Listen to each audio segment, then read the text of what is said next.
சலனம் 185. அதிகாலை நேரம். ஒரே புகை மண்டலமாக வீடு. பார்க்கும் இடமெல்லாம் தீப்பிடிக்க ஐயோ என்று பதட்டத்துடன் எழுந்தாள் ஆதிரை. ஐயோ வீடு என்று எழுந்து பார்க்கும்போது அது வெறும் கனவு என்று புரியவும் தலையில் அடித்து கொண்டவள் பின் எழுந்து தண்ணீர் குடித்துவிட்டு வெளியே வர அங்கே யாரும் எழுந்திருக்கவில்லை. மெல்ல மாமியாரின் அறையை எட்டி பார்க்க அவர் நல்ல உறக்கம். பின் எழுந்து வந்து கழிவறைக்கு சென்று வேகமாய் போன் மூலம் தன் அம்மாவிற்கு அழைத்தாள். அவர் எப்பவும் போல அடுப்பங்கரையில். என்னடி இந்த நேரத்துக்கு கூப்பிடுற? அதுவும் இவ்வளவு மெல்லமா பேசுற? ஏதும் பிரச்சனையா? நீ என்கிட்ட பேசுறத உங்க மாமியார் எதுவும் கேட்டுட்டாங்களா? சண்டையா? அதெல்லாம் இல்லைம்மா, நான் உங்க கூட பேசுறது அவரை தவிர இங்கே யாருக்கும் தெரியாதுங்கம்மா. அப்புறம் ஏண்டி இவ்வளோ படப்படப்பா பேசுற? என்ன விஷயம் என்றார் அவளை விட பதட்டமாக. அம்மா, எங்கள் வீடெல்லாம் தீ பிடிச்ச மாதிரி கனவு கண்ட, அதுதான் பயமா இருக்கு. தீ பிடிச்ச மாதிரி கனவு கண்டால் நல்ல விஷயம்னு தான் சொல்லுவாங்க. நல்ல விஷயமா? ஆமாண்டி, நம்ம சொந்தக்கார பிள்ளைகளில் யாராவது வயசுக்கு வந்துடுவாங்க. அப்படியா? அப்போ என் மருமகள் தான் வரப்போகிறாள் போல்.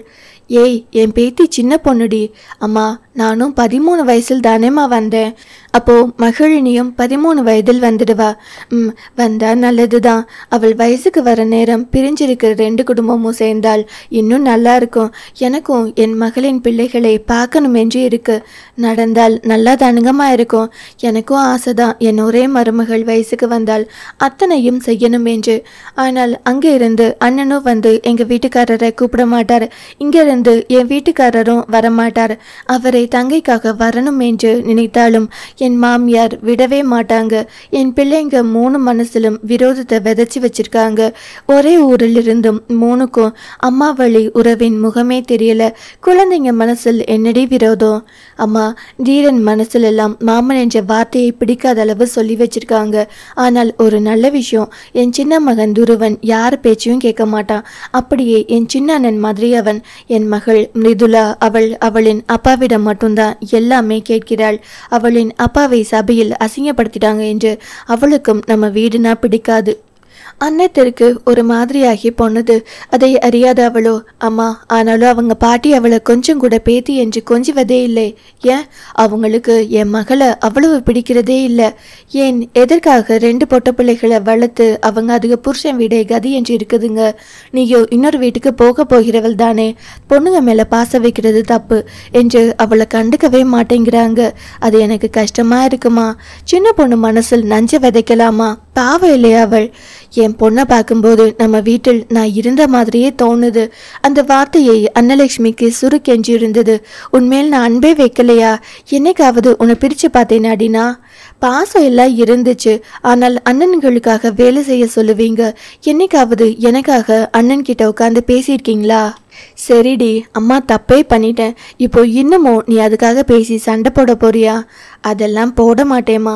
இப்போதைக்கு எனக்கு இருக்கிற ஒரே ஆறுதல் அவரும் நீங்க மட்டும்தான். என் பொண்ணும் என்ன மாதிரி. அவங்க ஏதும் பேசினாலும் அப்பதான் மனசு கஷ்டப்படக்கூடாது என்று அவங்க என்ன சொன்னாலும் தலையாட்டி கொண்டே அமர்ந்து விடுகிறாள். அவங்க பேசுறதெல்லாம் வைத்து அவளுக்கு அத்தங்கை என்றாலே பிடிக்காம போயிடுச்சு. எனக்கு பயமா இருக்குமா. ஏன்?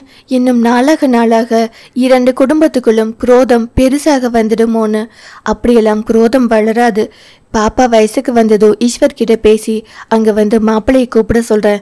இது நடக்கிற காரியமா? அண்ணன் வரமாட்டார். அதெல்லாம் வருவாப்ல. அடுத்த 1 வருஷத்தில் உன் மகளும் வயசுக்கு வந்துடுவா.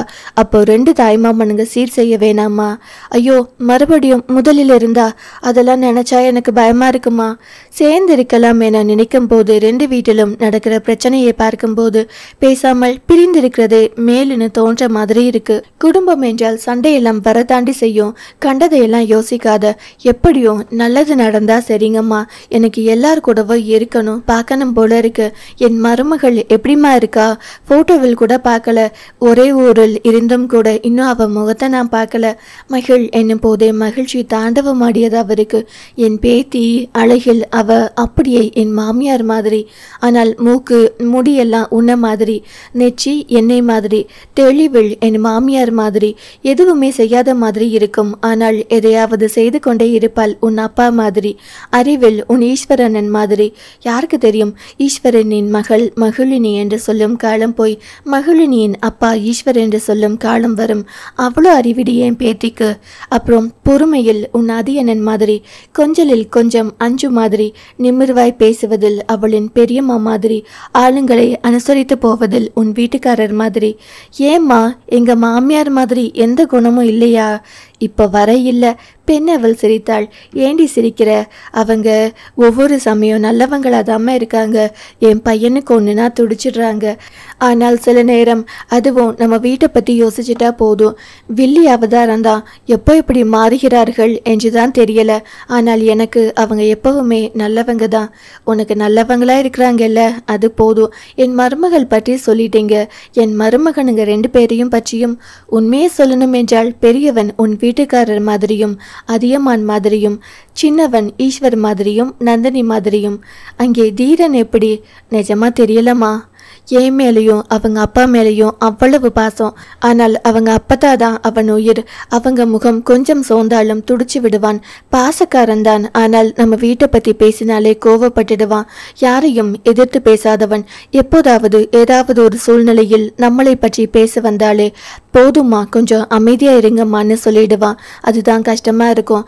அவன் யாரை மாதிரி இன்னும் என்னால் சரியா கணிக்க முடியல. ஆனால் நல்லவன். ஆனால் என் பொண்ணு பார்க்கறதுக்கு அஞ்சு மாதிரியும் என்ன மாதிரியும் கலந்த கலவையா இருக்கிறாள். ஆனால் தனியாக அமைதியாக மட்டுமே இருப்பாள். நந்தினி அண்ணி மாதிரி அவங்க அண்ணன்களை தவிர யார் கூடவும் ஒட்ட மாட்டாள். என் சின்ன மகன் அப்படியே சின்னண்ணா மாதிரிமா. ரொம்ப தெளிவு. என் கூடவே தான் இருப்பா. எனக்கு நான் துடிப்பா. என்னவோ என் உலகம் அவன் தான். என் பிள்ளைங்க 3க்கோ சொந்தமே தெரியாமல் போயிட போகுதுன்னு பயமா இருக்குமா. அப்படியெல்லாம் அம்மா விட்டுடுவேனா? இத்தனை நாள் நந்தினியின் உடல் நலம் சரியாகணும் என்பதால் அந்த பிரச்சனையில் சுழன்று வேறு பிரச்சனை பற்றி யோசிப்பதில்லை. இப்போ நந்தினியும் சுகம். நான் எல்லோரிடமும் கொஞ்சம் கொஞ்சமாக பேசுகிறேன். சரியா? சரிங்கம்மா. நாங்கள் ஊட்டியில் எஸ்டேட் வாங்கியிருக்கோம் இல்லையா? ஆமாம். பிள்ளைங்களுக்கெல்லாம் லீவு. நாங்கள் எல்லாரும் இன்னைக்கு ஊட்டிக்கு போகிறோம். சரி, பார்த்து பத்திரமா போயிட்டு வா. ஸ்வெட்டர் எல்லாம் எடுத்து வச்சுக்கோ. சரிங்கம்மா. நீ வேற கனவுன்னு சொல்லிட்டு நான் போய் சாமி கும்பிட்றேன். என் பேத்தி நல்ல நேரத்தில் வயசுக்கு வரணும் என்று. அவள் தான் நம்ம வீட்டு மகாலட்சுமி. அவள் தலையெடுக்கிற நேரம்தான் நம்ம குடும்பத்தோட சந்தோஷமே இருக்கு என்று புன்னகைத்தபடி அழைப்பை துண்டித்தார் அவர். பேத்தியை பற்றி பேசும்போது தன் அம்மாவின் பேச்சில் தெரியும் உற்சாகத்தை கண்டு ஏனோ தன் வீட்டில் பெண் பிள்ளையே ஆகாது என்று நினைக்கும் மாமியாரும் அங்கே பெண் பிள்ளையை கொண்டாடும் அம்மாவையும் நினைத்து பார்க்கும்போது ஒருவேளை என் மகளும் அங்கே இருந்தால் சந்தோஷமாக இருப்பாளோ என்று தோன்றாமல் இல்லை அவளுக்கு. அண்ணாமலை வீட்டில் அமர்ந்திருக்கும் போது பாரதியிடமிருந்து ஃபோன். சார் பேசலாமா? ஃப்ரீயா இருக்கீங்களா? சொல்லுமா. ஆதினி பெரிய பொண்ணாயிட்டா. அவருக்கு அவ்வளவு சந்தோஷம். மனம் நிறைந்த செய்தி. கண்ணில் கொஞ்சம் ஆனந்த கண்ணீரும் வந்தது. ஆனால் அதை யாரிடம் போய் சொல்லி வெளியே சந்தோஷத்தை காட்ட முடியும்? தன் பேத்திக்கு எப்படி சீர் செய்வது என்ற யோசனையில் சுழன்று வர நினைவை கலைத்தது பாரதி. சார் லைனில் இருக்கீங்களா? சொல்லுமா. அடுத்து எப்போ விசேஷம் வைக்கலாம்னு பார்த்து சொன்னீங்கன்னா செஞ்சிடலாம் சிறப்பாக. நான் நேரம் பார்க்குறேம்மா, சீக்கிரம் வரேன் என்று சொல்லிவிட்டு அழைப்பை துண்டித்தார். ஏதேதோ யோசனையில் அமர்ந்திருக்கும் பொழுது அன்னலட்சுமி மாமனாருக்கு பால் கொண்டு வந்து கொடுத்து விட்டு, என்ன ஆச்சுங்க மாமா? இல்லை, என் பங்காளி வீட்டில் பெண் குழந்தை ஒன்று பெரிய புள்ள ஆயிடுச்சு. உங்க பங்காளி என்றால் எனக்கும் தெரிந்திருக்கும் தானே மாமா? யார் அது? இல்லை இல்லை, என் சொந்த தம்பி. அவரின் பையன் சின்ன வயசுலேயே கல்யாணம் முடிஞ்சே போயிட்டாங்க. அவங்களுக்கும் நமக்கும் அப்போ டச் இல்லை. உன் மாமியார் கட்டின பின்னாடி தொழில் என்று நான் இங்கே இருந்து விட்டதால் போக்குவரத்தில்லை. இப்போதான் தெரியும். ஆனால் என் உறவுகள் யாரும் அங்கே இல்லை. ஏன் மாமா, இறந்துட்டாங்களா? அவருக்கு என்ன சொல்வது என்று தெரியவில்லை. சட்டென்று ஒரு பொய் வராமல் அவர் தலை கவிழ்ந்து நிற்க ஒருவேளை இறந்து விட்டார்கள் போலும். அதனால் தான் தன் மாமனார் இவ்வளவு சோகமாக இருக்கிறார் என்று நினைத்து, இப்போ யார் மாமா இருக்காங்க அங்க? அது வந்துமா, கொஞ்சம் வருஷத்துக்கு முன்னாடி தான் என் தம்பி பற்றி அவனின் மகன் வழி பேத்தி பற்றியும் விஷயம் தெரிஞ்சிச்சு. இப்போ அவளுக்கு யாரும் இல்லை, பாட்டி தான் வளர்க்கிறார்கள். நான் அப்பப்போ போய் பார்த்துப்பேன். அச்சோ, பேசாமல் நம்ம வீட்டுக்கு கூட்டிட்டு வந்துடுறீங்களா மாமா? ஏனோ நந்தினியை நினைத்து பயந்தவர். அவளுக்கு இப்போ அப்பாவும் இல்லை, அம்மாவும் இல்லை, பாட்டியும் இல்லாட்டி நம்ம போய் கூட்டிட்டு வந்துக்கலாம். இப்ப அந்த பொண்ணு வயசுக்கு வந்துருச்சு. ஆனா சீர் செய்ய உறவில்லை. அதை பற்றி தான் யோசிச்சுட்டு இருக்கேன். ஏன் மாமா, நீங்க சொன்னீங்கன்னா நான் வந்து செஞ்சுட்டு போறேன். என்ன செய்யணும் சொல்லுங்க, நான் அத்தனையும் வாங்கிட்டு வந்து செய்கிறேன். தான் இப்படி சொன்னால் தான் மருமகள் வரும் என்று அறிந்தவர் புன்னகையோடு அதை வெளிக்காட்டி கொள்ளாமல், இது எனக்கு நெருங்கிய சொந்தம், நல்ல விதமா சீர் செய்யணும். உன் மாமியாருக்கு பிடிக்காது என்பதால் அவர்களுடன் டச் இல்லை என்று பொய்யையும் சேர்த்து உரைத்தார். அதனால என்னங்க மாமா, இனி நம்ம உறவாய் இருந்துட்டு போகட்டும். நான் அந்த பொண்ணுக்கு தேவையான அத்தனையும் வாங்கிட்டு வந்துடுறேன், கவலைப்படாதீங்க. போய் செஞ்சுட்டு வந்துடலாம். எந்த ஏரியா? ஊட்டியா? ஏமா அவ்வளவு தூரம் வரமாட்டியா? அப்படி சொல்லலைங்க மாமா, குழந்தைங்க எல்லாம் வீட்டில் இருக்காங்க, அதான் யோசிச்சேன். பரவாயில்ல, அஞ்சுவும் நந்தினியும் பார்த்துக்குவாங்க, நம்ம போயிட்டு வந்துடலாம். அஞ்சு நந்தினி எல்லாரும் வந்தாலும் நல்லா தான் இருக்கும் என்று நினைத்தவருக்கு ஏனோ வேண்டாம், ஓவராக பண்ணி அது இன்னும் பிரச்சனையாகி விடக்கூடாது என்பதால், அண்ணம் நீயும் அருணாச்சலமும் கிளம்பிடுங்க, கொஞ்ச நேரத்தில் போகலாம். அவர் தலையாட்டினார். தன் வாரிசுக்கு சீர் செய்ய போகிறோம் என்று தெரியாமலே கிளம்பி போனார் அவர். அத்தியாயம் 186. தன் மார்பில் தலை சாய்த்திருக்கும் தன் மகளின் முகத்தை பார்த்தான். ஏனோ விழிக்கும் போது அவளின் முகத்தில் விழித்தே இந்த 13 வருடங்கள் பழகிவிட்டது அவனுக்கு. தன் மார்பையை தலையணியாக்கி உறங்கும் தன் செல்ல மகளின் தலையை மெல்ல ஒரு பட்டாம்பூச்சியை கையாள்வது போல் தூக்கி எடுத்தான். தன் தலையணியை வைத்துவிட்டு அதில் மகளை படுக்க வைத்தான். தான் கொஞ்சம் நகர்ந்தாலும் எழுந்து விடுவாள் என்பதால் அணைவாக இன்னொரு தலையணியை வைத்து போர்வையை போர்த்திவிட்டு எழுந்தான். அஞ்சு ஒரு பக்கம், மகளினி ஒரு பக்கம். பள்ளி விடுமுறை என்பதால் உறங்கிக் கொண்டிருந்தார்கள். தானும் எழுந்தால் தன் மகளும் எழுந்து விடுவாளோ என்பதால் உறக்கம் வராட்டியும் சும்மா படுத்திருந்தான். அவன் மணி பார்க்க 6:30. வழக்கமாக 5 மணிக்கெல்லாம் எழும் தன் மனைவி இன்று உறங்கிக் கொண்டிருப்பதை கண்டவன் அவளை எழுப்ப மனசில்லாமல் மெல்ல அவளின் தலையை வருடிவிட்டு பின் தன் செல்ல மகளின் முகத்தையே பார்த்தான். இந்த உலகத்தை பற்றிய எந்த சிந்தனையும் இல்லாமல் நிம்மதியான உறக்கத்தில் இருந்தாள் அவள். குழந்தையாயிருக்கும் வரைதான் கவலைகள் என்பதை ஒருவரை ஆட்டிவிக்காது என்பதை உணர்ந்தவன் அவளின் நெற்றியில் முத்தம் வைத்துவிட்டு நகரப்போக அவளின் கைப்பிடித்தாள் அஞ்சு. நான் ஒருத்தி இங்கே இருக்கிறதே உங்க கண்ணுக்கு தெரியலையா என்பது போல் இருந்தது அவளின் பார்வை. அவனோ ஏய் பாப்பாடி. அவனின் கையை தட்டிவிட்டு எழுந்து கழிவறை போனாள். அவளின் சோர்வான முகம் கண்டவன் தானும் இன்னொரு கழிவறை சென்று குளித்து ரெடியாகி அவளின் வருகைக்காக அங்கேயே நின்றிருந்தான். சற்று நேரத்தில் குளித்து முடித்து வெளியே வந்தவளை கண்டு, என்னடி கோபமா? இல்லையே, அதெல்லாம் எனக்கு எதுக்கு வரப்போகுது என்ற வார்த்தையிலேயே அவளின் கோபம் வெளிப்பட்டது அவனுக்கு. மகளின் முகத்தை பார்த்து கொண்டே மனைவியை மெல்ல தள்ளி கொண்டு போய் உடைமாற்றும் அறைக்கு இழுத்து சென்று அவளின் நெற்றியில் முத்தமிட்டு விலக போகும் அவனின் கைப்பிடித்து, இதற்கு தான் இவ்வளவு தூரம் கூட்டிட்டு வந்தீங்களா? பாப்பா எழுந்தா என்ன நினைப்பாடி? இப்படி சொல்லி சொல்லி கிட்டத்தட்ட ஒரு முத்தம் வாங்குறதுக்கு எனக்கு 6 மாசம் ஆகியிருக்கு என்றால் வேதனையாக. மகளினி இரவிலும் அப்பாவின் பக்கத்தில் உறங்கும் பழக்கம் கொண்டவள். அப்பா எழுந்து பாத்ரூம் போனால் கூட பட்டென்று முழித்து கொள்ளும் பெண்ணவள். ஈஸ்வர் வேலை முடித்து வீட்டுக்கு வந்த நொடியிலிருந்து அப்பா அப்பா என்று பின்னாடியே சுற்றி சுற்றி வருமாள். அவன் தூங்கும் போதுதான் அவளும் தூங்குவாள். பகலிலும் 6 மாதங்களாய் நாள் பொழுது பாராமல் வேலை என்பதால் அவனால் அஞ்சுவிடம் தனியாக பேசவே முடியாத நிலை. அதான் இருவருக்கும் ஒரு முத்தத்திற்கு 6 மாதம் ஆகிவிட்டது. அவள் ஏக்கம் புரிந்தவன் வெளியே மகளை எட்டி பார்த்தான். அவள் தலையணையை ஈஸ்வர் என்று நினைத்து கொண்டு கட்டிப்பிடித்து உறங்கிக் கொண்டிருந்தாள். மன்னிச்சுடி, நேரமே கிடைக்க மாட்டேங்குது. கண் கலங்கி விட்டது அவளுக்கு. நான் யாருக்காக இந்த வீட்டில் இருக்கேன்? அவனிடம் மௌனம். விடிஞ்சதும் போயிட்டு நைட்ல வரீங்க, படுத்து தூங்குறீங்க, திரும்பி எந்திரிச்சு போயிடுறீங்க. சாரிடி, நீங்க நிஜமாவே ரொம்ப ரொம்ப நல்ல அப்பா, நல்ல மகன், நல்ல பேரன், நல்ல தம்பி. ஆனால் எனக்கு மட்டும் ஏன்? அந்த வார்த்தையில் 1000 ஏக்கங்கள் மண்டி கிடந்தது. யார் வீட்டுக்கும் போகாமல் உங்களுக்காக தானே இங்கே இருக்கேன் என்னும் போது அவள் கண் கலங்கி விட்டது. மெல்ல அணைத்து கொண்டவன் கவனம் எல்லாம் வளர்ந்த மகளிடம் இருந்தது. பிரைவசி என்ற ஒன்றை இழந்திருந்தாள் மனைவி என்னும் அவள். நான் ஏங்குவதெல்லாம் படுக்கிறதுக்கு இல்ல. ஏண்டி லூசு மாதிரி பேசுற? எனக்கு உங்க நெஞ்சில் ஒரு நிமிடம் சாய்ந்து நின்று அன்றாடம் நடந்த விஷயங்களை பேசணும், அது மட்டுமே என் ஆசை. ஆனால் அதற்கு கூட இங்கே நேரம் கிட்டவில்லையே. நேரம் இருந்தால் நான் உன்னை கவனிக்காம இருப்பேனா? நீங்க யாருக்காக இப்படி ஓடி ஓடி சம்பாதிக்கிறீங்க? ஏண்டி, நம்ம எல்லாருக்கும் தான். எனக்கு நீங்க என் பக்கத்துல இருக்கிறது தான் சந்தோஷம். ஏய், என்னால எப்பவும் உன் பக்கத்துல உட்கார முடியாதுடி. உண்மையாவே நீங்க நாள் முழுவதும் பிஸியா இருக்கீங்க. உங்களுக்கு 5 நிமிஷம் என்கிட்ட உட்காந்து பேசுறதுக்கு கூட நேரம் இல்லை. சொல்லப்போனால் வீட்டுக்கு வந்த பிறகுதான் பொண்டாட்டின்னு ஒருத்தி ஞாபகம் வருமோ என்னவோ. நீ என்றவனின் வாய் மீது கை வைத்து, ஆனால் இந்த 24 மணி நேரமும் இந்த அறைக்குள்ள தான் நான் இருக்கேன். சமையல் கட்டிலும் படுக்கை அறையிலும் தனியா இருக்கும்போது கூட உங்களை பத்தி மட்டும் நான் யோசிச்சுட்டு இருக்கேன். சொல்லும் போது அழுகை வந்தது அவளுக்கு. அம்மு என்றவன் இறுக்கி அணைத்து மீண்டும் நெற்றியில் முத்தம் வைக்க போனவன் எட்டி மகளை பார்க்க அவள் இன்னும் கண்மூடித்தான் இருந்தாள்.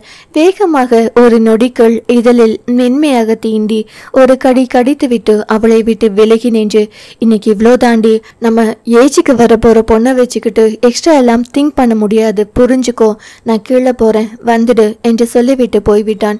ஏனோ ஒரு முத்தத்திற்கு 6 மாதம் காத்து கிடக்கும் நிலையை எண்ணும் போது உண்மையாகவே கஷ்டமாக இருந்தது அவளுக்கு. அது உடல் பசியால் வந்த முத்தம் இல்லை, நான் இருக்கிறேன் உனக்கு என்று சொல்லும் முத்தம் அது. ஏனோ அதுக்கு கூட சண்டை போட்டு வாங்கும்படி இருக்கிறதே என்னும் போது எல்லாம் இருந்தும் தனித்திருப்பது போல ஒரு மனவேதனை. கணவனின் தோளில் படுத்து உறங்க ஆசை, மனசு விட்டு பேச ஆசை, அடிக்கடி சண்டை போட ஆசை. இப்படி ஏதாவது ஒன்று செய்து கொண்டிருந்தால் கூட இவ்வளவு வேதனை இருந்திருக்காது போலும். இப்போது சண்டையும் இல்லை, அதை தொடர்ந்து வரும் சமாதானமும் இல்லை. ஆனால் காதல் கொண்ட பெண் கணவனின் அருகாமைக்கு ஏங்கினாள்.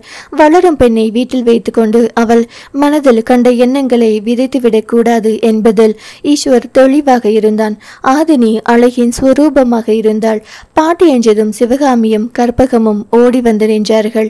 பாரதி ஆண்டி எங்க? அவள் கொஞ்சம் வேலையா வெளியே போயிருக்கா. எனக்கு வயிறு ரொம்ப வலிக்குது. இந்த நேரத்தில் வலிக்கதாமா செய்யும். இவர்கள் நிஜமாகவே என் பாட்டி தானா? சுடு தண்ணீரில் எலுமிச்சையை பிழிந்து வந்து கொடுப்பார்கள், சீரக தண்ணீர் கொடுப்பார்கள், இப்படி எதையாவது செய்து கொடுப்பார்கள். ஆனால் இவர்கள் வாயிலே பதில் சொல்லி கொண்டிருக்கிறார்கள் என்று பல நாட்களாய் அவளுக்கு இவர்கள் எல்லாம் நம் உறவினர்களா என்று கேள்வி எழுந்ததுண்டு. பாரதியிடம் மட்டுமே அவளுக்கு அத்தனை பாசம் இருந்தது. ஆனால் இந்த 2 பெரியவர்களிடமும் இவர்கள் நன்றாக கவனிப்பார்கள். ஆனால் அது ஏதோ ஒன்று குறைப்பட்டது அவளுக்கு. கற்பகம் சிவகாமியிடம், அம்மா, ஊட்டி ஊட்டி வளர்க்கிறார்கள் ஆதினியை, ஆனால் இவளின் காதுகுத்தை பார்க்க முடியவில்லை. இன்று வயசுக்கு வந்துவிட்டால் அவளுக்கு சடங்கு செய்வதற்கு அவளின் உறவினர்கள் வருவார்கள். அதையும் பாரதியால் பார்க்க முடியாது. பின் எதற்கு இவளை வளர்க்க அவள் அவ்வளவு மெனக்கெடுகிறாள்? இனிமே மட்டும் சொல்லி அவ என்ன கேட்கவா போகிறாள்? இளமையிலே கேட்காதவள் இனி மட்டும் கேட்கவா போகிறாள் என்று குறைப்பட்டு கொண்டு அவர் நடை போட, இங்கு பாரதியும் கனத்த மனதுடன் தங்களின் ஹோட்டலில் தங்கியிருந்தாள். அண்ணாமலை திருப்பூரிலிருந்து கிளம்பும் போது பாரதி களைத்து, நாங்கள் வந்து போகும் வரை நீ அங்கு இருக்கக்கூடாது என்று சொல்லியிருந்தார். ஊட்டிக்கு வந்ததும் குளிரில் ஓரிடத்தில் நிறுத்தி மருமகளுக்கும் மகனுக்கும் தேநீர் வாங்கி கொடுக்க இருவரும் குடித்து கொண்டிருக்கும் பொழுதுதான் ஆதிரை தன் சின்ன மகனோடு அங்கு டீ குடிக்க வந்தாள். நெடு நாட்கள் கழித்து தன் பேத்தியை கண்டதும் அண்ணாமலைக்கு சந்தோஷம் தாங்க முடியவில்லை. தூரத்தில் அவரை கண்டதும் தான் வாகனத்தை விட்டு இறங்கி வந்தாள் அவள். கைகள் இரண்டையும் விரித்து, வாமா என்று அண்ணாமலை அழைக்கும் போது, பரவாயில்ல தாத்தா, உங்களுக்கு என் ஞாபகம் எல்லாம் இருக்கா என்று கேட்டுவிட்டு வந்து அவரின் கை பிடித்து கொண்டாள். நீ என் உயிராச்சே, உன்னை எப்படி மறப்பேன்? குட்டி பேத்தியை பார்த்ததும் பெரிய பேத்தியை மறந்து விட்டீர்கள். எத்தனை பேர் வந்தாலும் நீதானே என் முதல் பேத்தி. சிரித்தவள், இவன் என் மகன் துருவாரியன். ஹாய் என்று அவர் கை கொடுக்க அவனும் ஒரு புன்னகையோடு கை நீட்ட இருவரும் கை குலுக்கி கொண்டார்கள். அங்கே அம்மா அப்பாவை பார்த்ததும் பேரனை அவர்களுக்கு அறிமுகப்படுத்த அண்ணம் அவனை கட்டி கொண்டே, துரு எப்படி இருக்க? அவனும் அவர்களை பார்த்து கொண்டே, எங்க விஜயா பாட்டியெல்லாம் எங்களையும் என் அப்பாவையும் விட்டுட்டு ஒரு நாள் கூட இருக்க மாட்டாங்க. ஆனா நீங்க எப்படி என் அம்மாவை விட்டுட்டு இருக்கீங்க என்று கேட்கும் போது பெரியவர்கள் யாரிடமும் அந்த கேள்விக்கு பதிலில்லை. அவர்களின் மௌனத்தை அண்ணாமலை தான் கலைத்தார். ஆதிரை, நம்ம சொந்தக்கார பொண்ணு ஒன்று வயசுக்கு வந்துருச்சு. நாங்க சீர் செய்ய போறோம். நீயும் அத்தை முறையாக இருந்து சீர் செய்றியா? நீங்க கேட்டு நான் மாட்டேன்னு சொல்ல மாட்டேன் தாத்தா. ஆனால் என் மாமியாருக்கு உங்களை எல்லாம் பார்த்தேன்னு தெரிஞ்சாலே. துருவன், பயப்படாதீங்கம்மா, நான் சொல்ல மாட்டேன். அவனின் கன்னத்தில் முத்தம் வைத்தவள், வரேன் தாத்தா. ஆனால் அந்த பொண்ணுக்கு நான் எதுவும் வாங்கலையே. போறப்ப ஒரு கடையா பார்த்து நிறுத்துங்க, தேவையானதை நான் வாங்கிக்கிறேன். அண்ணா பயந்து கொண்டே, உன் வீட்டுக்காரருக்கு ஒரு வார்த்தை சொல்லிடுடி. நான் உங்களை பார்த்து தான் வண்டியை விட்டு இறங்குறேன்னு மெசேஜ் போட்டுட்டு தான் வந்திருக்கேன். இதையும் நான் சொல்லிடுவேன். அது இல்லடி, நமக்கு தெரிஞ்சவங்க கிட்ட இருந்து ஒரு விஷயத்த நம்ம மறைக்கிறோம்னா அது தப்பான விஷயம். ஏனோ அந்த வார்த்தை சுருக்கென்று அண்ணாமலையை தேய்த்தது.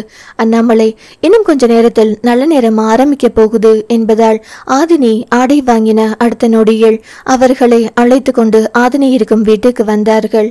உள்ளே வந்த நொடியில் தாத்தா என்று ஒரு பச்சை ஓலை குடிசைக்குள் அமர்ந்திருந்தவள் கை நீட அண்ணாமலை அவரை தொடப்போக, அன்னலட்சுமி, மாமா இப்போ குளிக்க வைக்காமல் நீங்க தொடக்கூடாது என்றபடியே அங்கே இருந்த பெண்ணை கண்டதும் ஆதிரையும் அன்னலட்சுமியும் ஒருவர் முகத்தை ஒருவர் பார்த்து கொண்டார்கள்.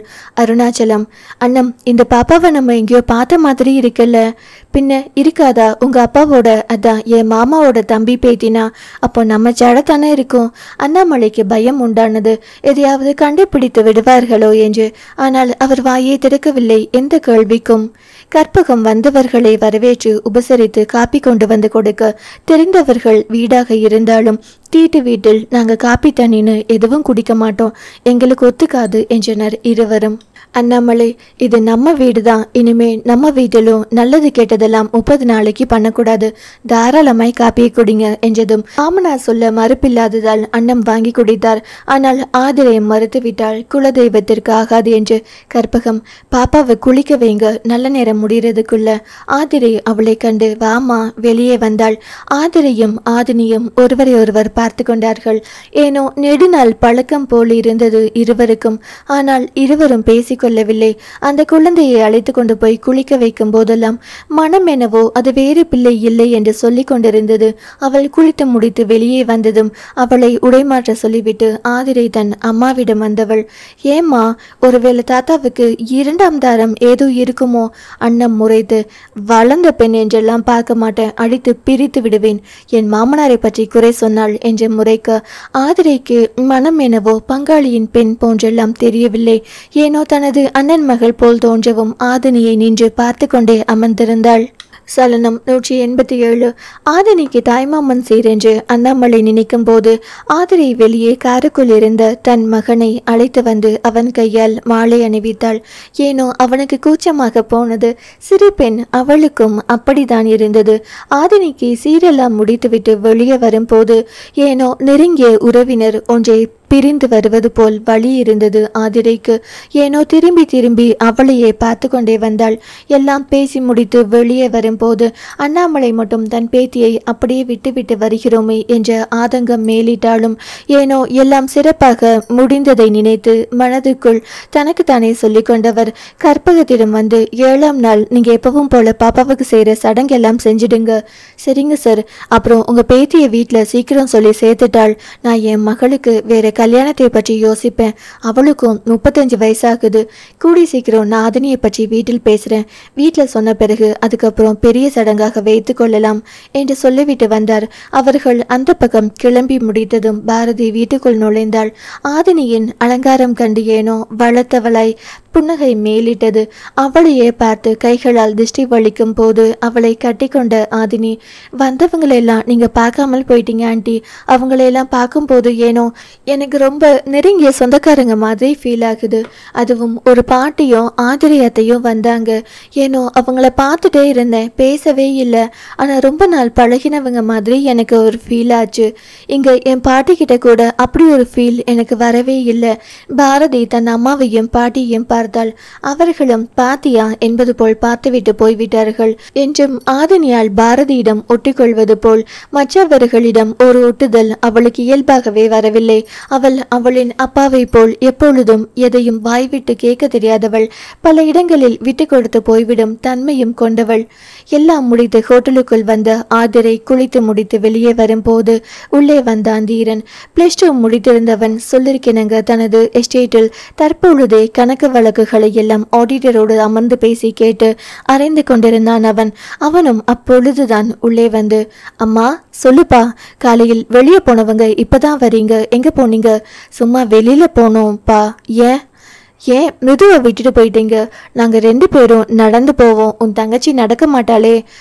என்றவன், பசிக்குதுமா, டீ கொடுங்க என்று சொல்லிவிட்டு வந்து தம்பியின் அருகே அமர்ந்தவன். வெளியில் வாக்கிங் போனில என்னடா பார்த்த? ஆதிரைக்கு பக்கெஞ்சு இருந்தது, எதையாவது உளறி விடுவானோ என்று. அவனோ ஆடு மாடு மனிதர்கள் பஸ் கார் இன்னும் ஏனோ தன் சின்ன மகனின் சாமர்த்தியத்தை கண்டு புன்னகைத்து கொண்டாள். ஏ இடியட், நடந்து போகும்போது புதுசா என்ன கத்துக்கிட்டேன்னு கேட்டேன்.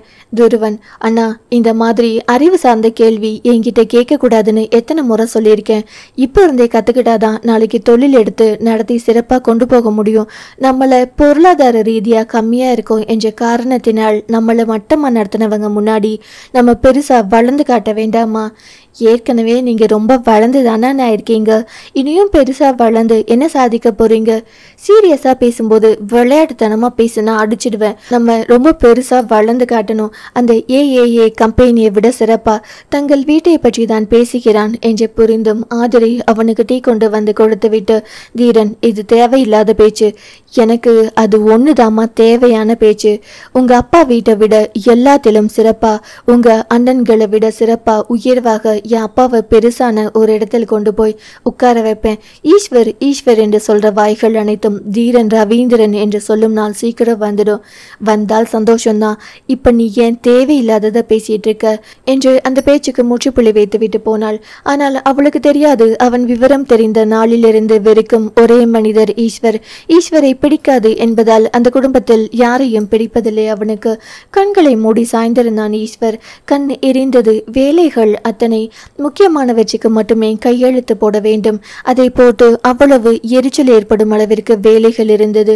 ஒரு 5 நிமிடம் கண்களை மூடிவிட்டு பின் கண் திறந்தவன் தீபக்கை அழைத்தான்.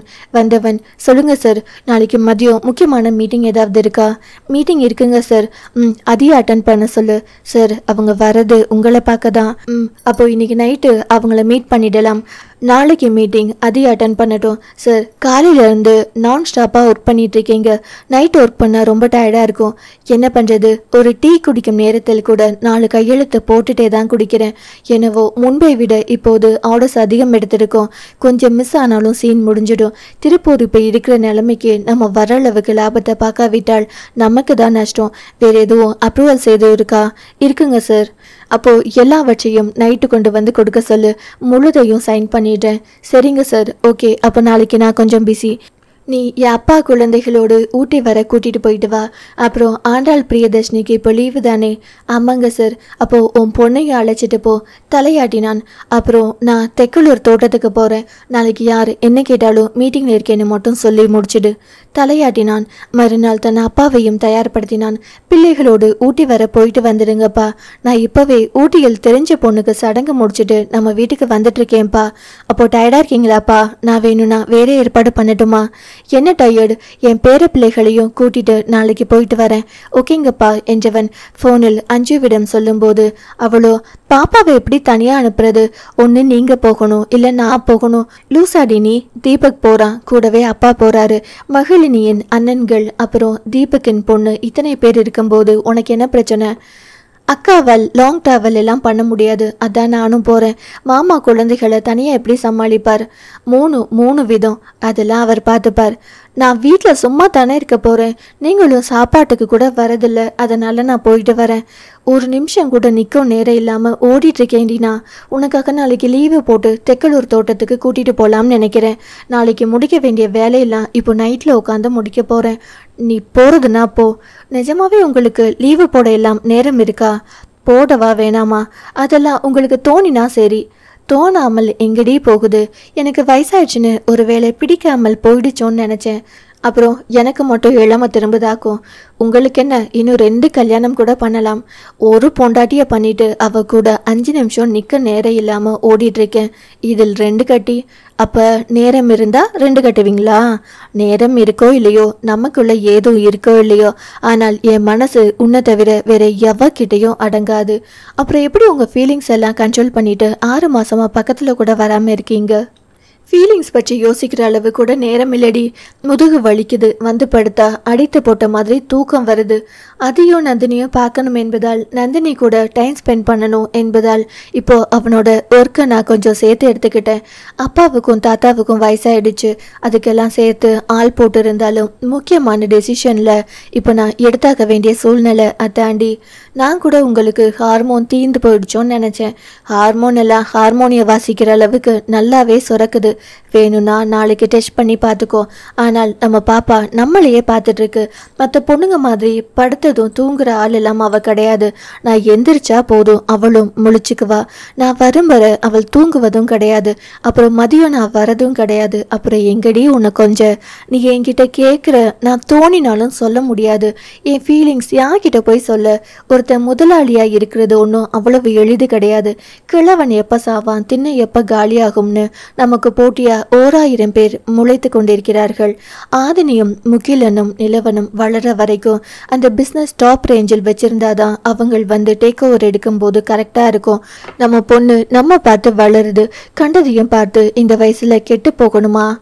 நம்ம உணர்வுகளை கண்ட்ரோல் பண்ணுவது நல்லதா?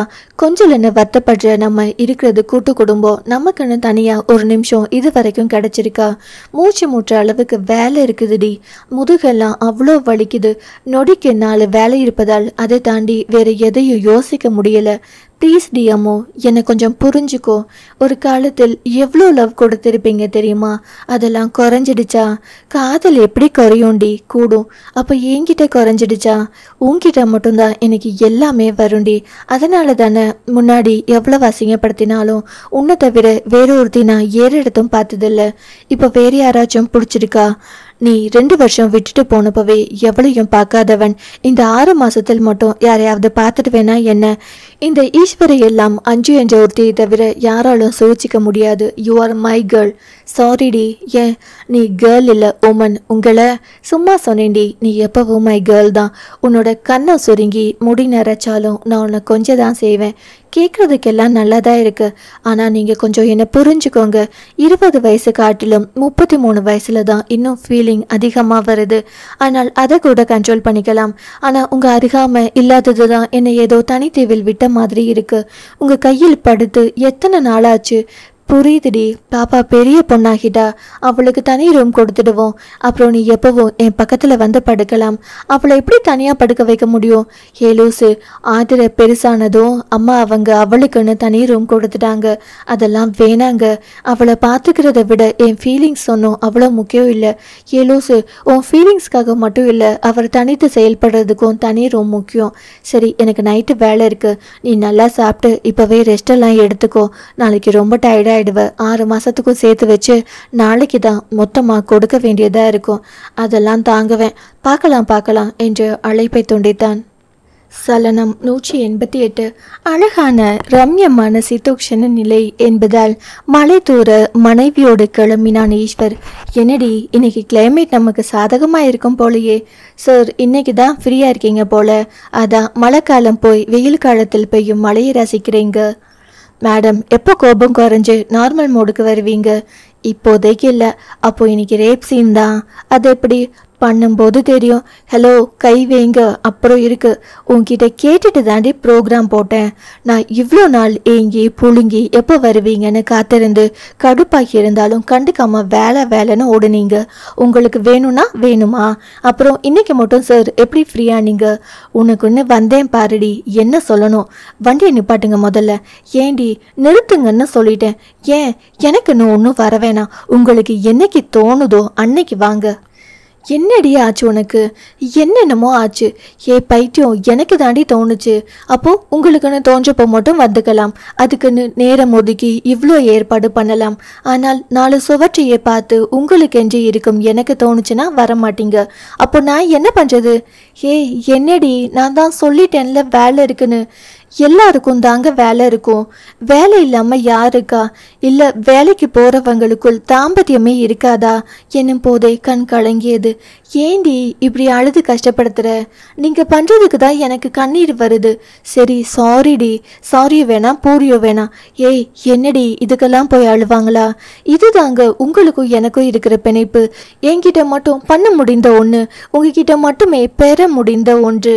இதுக்கு முன்னாடி என்னோட எல்லாத்தையும் என் அண்ணா அம்மா அப்பா அக்கா கல்யாணமான பின் இங்கே நம்ம வீட்டில் எல்லாராலும் நிரப்ப முடியும். ஏன் நீங்கள் கொடுக்குற காசில் கூட என்னோட மற்ற தேவைகளை வாங்கிக்க முடியும்.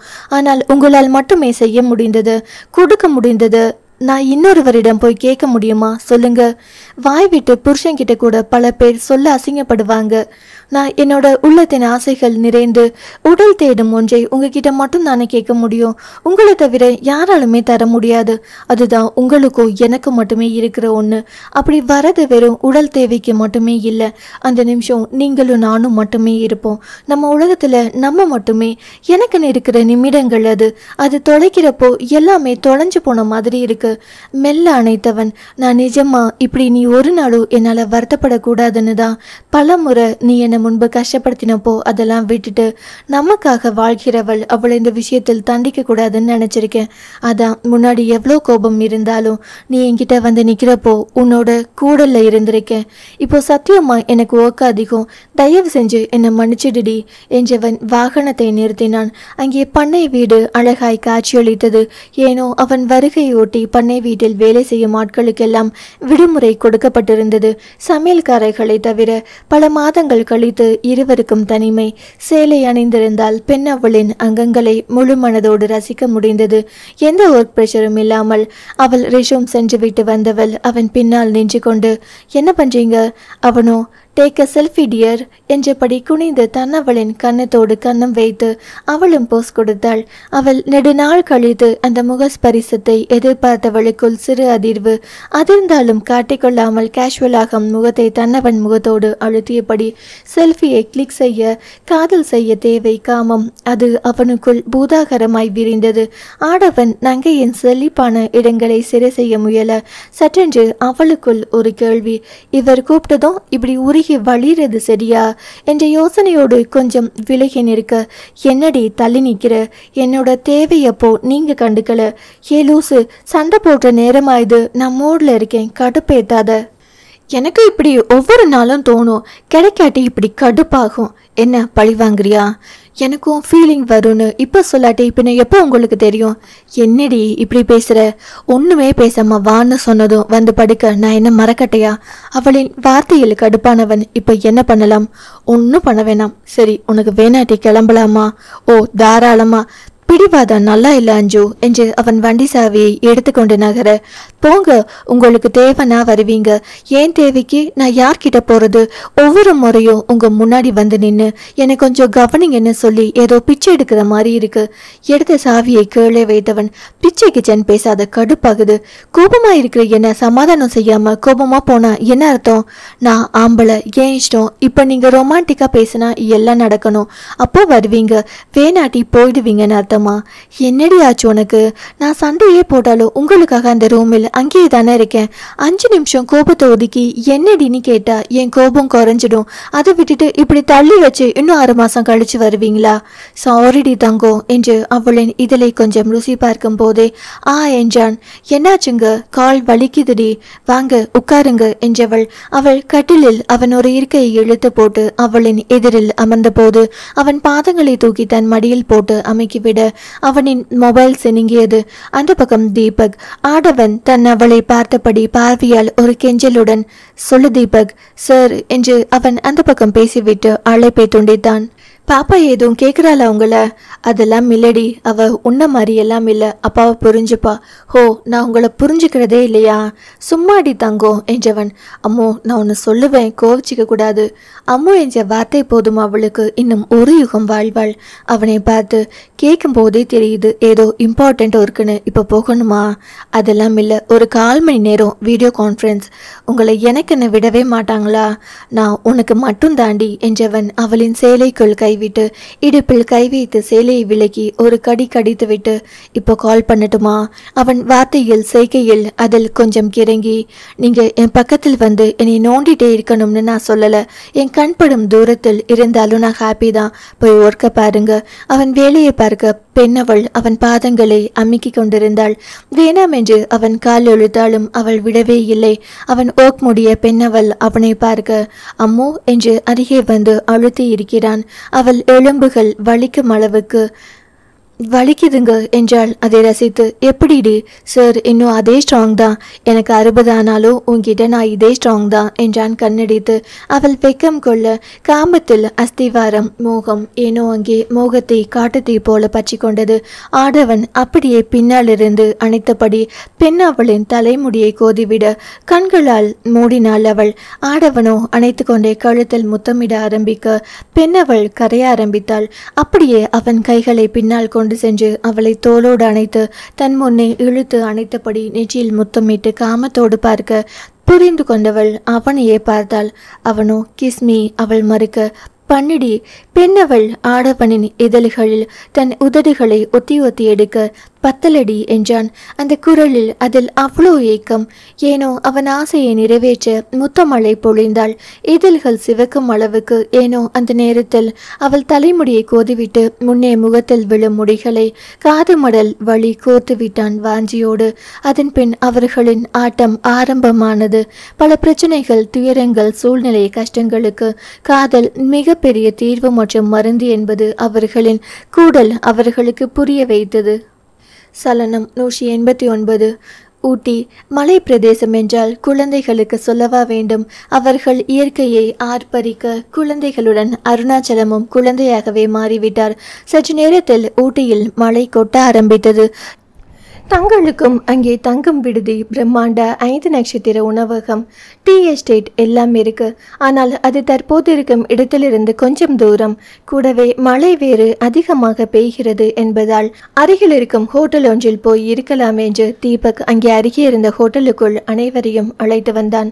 சூடான மழைக்கு ஏற்றபடி பிள்ளைகளுக்கு சாப்பிட என்ன வேண்டும் என்று கேட்டு தேவையான உணவுக்கான ஆர்டர் சொல்லிவிட்டு பிள்ளைகள் அமர்ந்து பேசி சிரிக்க தீபக் வேலை சம்பந்தமாக போன் பேசிக் கொண்டிருக்கும் போது ஆதிரை அவ்வழியே மூத்த மகனுடன் வந்து கொண்டிருந்தாள். தீரன் தொழில் கட்சிக்கு மட்டுமல்ல, இளம் வயதிலேயே தொழிலதிபராக தனக்கென்று ஒரு இடத்தை தரணியில் பிடிக்க எண்ணினான். தன் ஹோட்டலில் எது சரி எது பிழை என்று அறிய இன்ச்சு இன்ச்சாக ஹோட்டலை பார்க்க ஆரம்பித்தான். ஆதிரை மனிதர்களை வேடிக்கை பார்க்க ஆரம்பித்தாள்.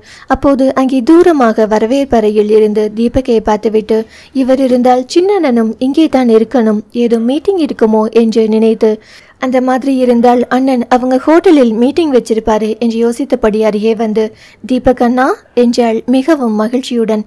தெரிந்த குரல் என்றதும் திரும்பியவன் அவளை கண்டு, good afternoon ma'am. Happy noon அண்ணா, நீங்க இங்கே இருக்கீங்க, என் அண்ணா எங்க? சார் வரலைங்க. அதில் ஏனோ அவளின் முகம் சோர்ந்து போனது. அண்ணா லாட்டி அப்புறம் நீங்க இங்கே எப்படி? அப்பா சார், பிள்ளைங்க கூட வந்திருக்கேன். பெண் அவள் விழிவிரித்து, அப்பா எங்க? அவன் விரல் நீட்டிய பக்கம் அங்கே என்றதும் திரும்பி பார்க்க 12 வருடத்திற்கு முன்னாடி பார்த்த அப்பா.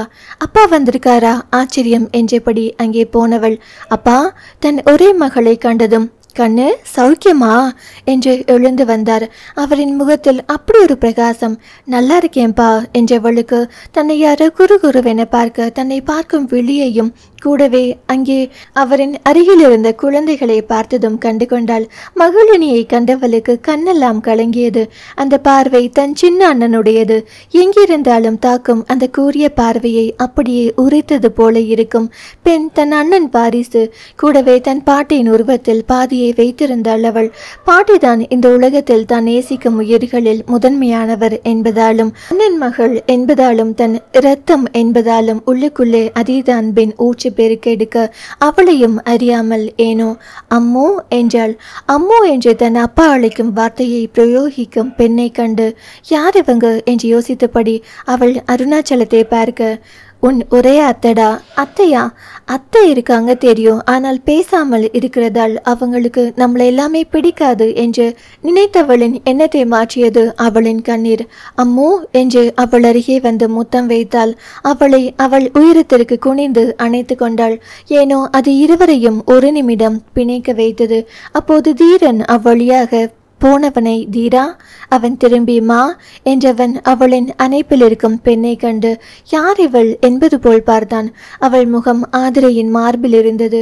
அதனால் தெரியவில்லை. கண்ணா, இவர் என் அப்பா. அவனோ, ஹோ அருணாச்சலம், தீரா எப்படியா இருக்க? நல்லா இருக்கேனுங்க என்றவன் திரும்ப முயல. ஆதிரை, தீரா, இவர் உன் தாத்தாடா? ஏன் யாரோ போல் பேசுற? என் தாத்தா என் வீட்டில் இருக்கிறார்.